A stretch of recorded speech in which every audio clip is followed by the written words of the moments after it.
Obrigado, deputado Mansur. Hoje, eu estava acompanhando alguns momentos da sabatina na Comissão de Justiça do Senado para o que estavam fazendo com o futuro ministro. E aí eu fiquei imaginando, e os jornais já tinham falado bastante disso, né? Na Comissão de Constituição e Justiça do Senado, tem 10 senadores, pelo menos, citados ou já investigados na Operação Lava Jato, inclusive o seu presidente, o senador Edson Lobão.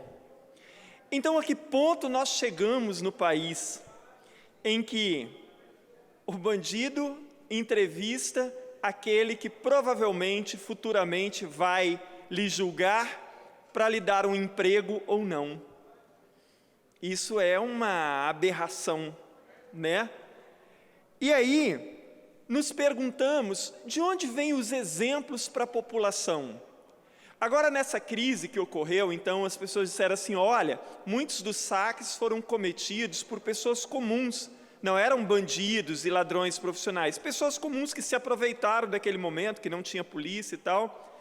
Então, em que ponto nós chegamos que, para ser honesto, para ser ético, digno, moral, eu preciso da presença da polícia? Mas nós chegamos num ponto onde a sociedade não vê exemplo vindo de lugar nenhum. E me parece que, apesar de tudo que vem ocorrendo com as denúncias da Operação Lava Jato, com a prisão de senadores, de deputados, de grandes empresários, denúncias contra ex-presidentes e tudo mais, isso não está fazendo o efeito esperado na classe política. Por quê? Na semana passada, o senador Romero Jucá apresentou um projeto que depois, né, de uma grande repercussão na imprensa, ele retira o projeto, mas para salvar chefes dos poderes investigados. Quer dizer, claramente, na contramão daquilo que a sociedade tanto clama nesse momento, que é a transparência, que é a honestidade, que é o republicanismo. E a sociedade precisa desses exemplos para se comportar de uma outra forma. Nós vimos recentemente, embora negue veementemente, o presidente Michel Temer criando um ministério para nomear Moreira Franco, citado várias vezes na Lava Jato, como ministro para que possa ter foro privilegiado.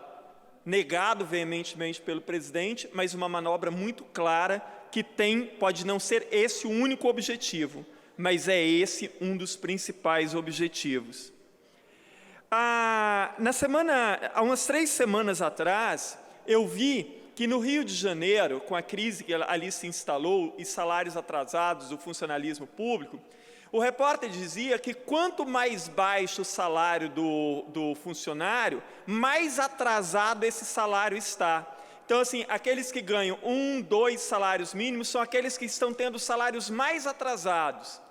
E que os que recebem os maiores salários, que são do Poder Judiciário e do Ministério Público, pasmem, os salários estão em dia.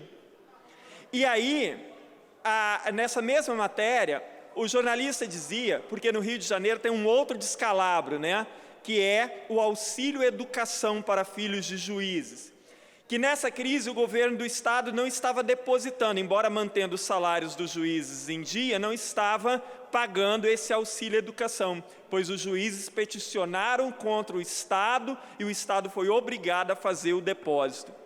É disso que eu estou falando. Quando a população, então, se aproveita da ausência da polícia para roubar também, para saquear, porque é isso, longe dos olhos da população e do entendimento da população, os poderes e as autoridades se aproveitam para fazer o que bem entendem, porque a população não é capaz de entender isso muito claramente. Então, é claro que uma pessoa é inocente até que se prove o contrário, mas se está sendo investigada, se já foi citada, se já está processada, ela não deve ocupar cargos públicos enquanto isso não for esclarecido.